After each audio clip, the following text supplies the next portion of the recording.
श्रीसिद्धकुञ्जिकास्तोत्रम्। शिव उवाच शृणु देवी प्रवक्ष्यामि कुञ्जिकास्तोत्रमुत्तमम्। येन मन्त्रप्रभावेण चण्डीजापः शुभो भवेत्। न कवचं न अर्गलास्तोत्रम् कीलकं न रहस्यकं न सूक्तं न अपि ध्यानं च न न्यासो न च वार्चनम्। कुञ्जिकापाठमात्रेण दुर्गापाठफलं लभेत्।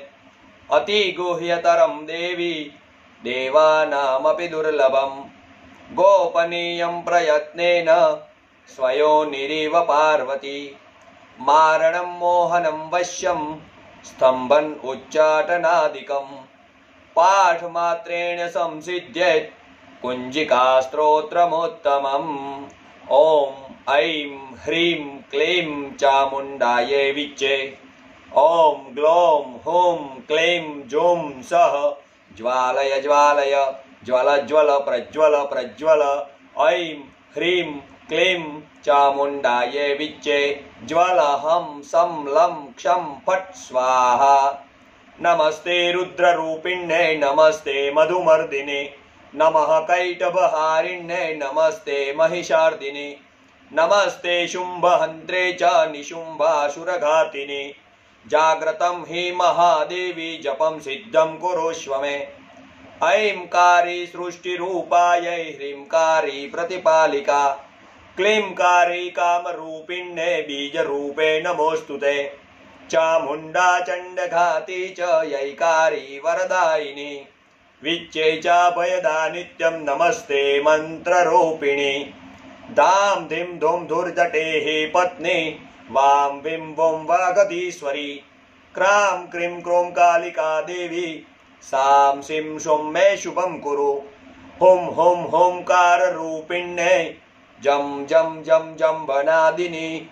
ब्रां ब्रीं ब्रूं भैरवी भद्रे भवान्येते नमो नमः।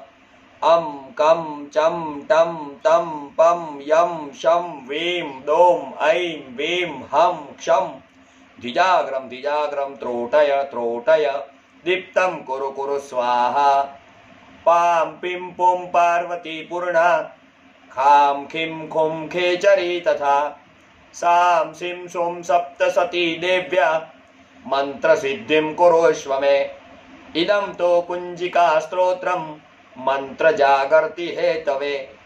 अभक्तेनैव दातव्यं गोपितं रक्ष पार्वती।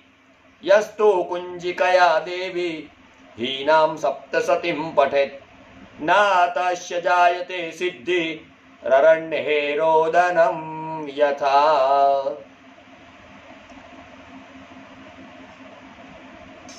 इति श्री रुद्रयामलतन्त्रे शिव पार्वती संवादे कुञ्जिकास्तोत्रं सत्याः सन्तु संकल्पोक्त कामाः।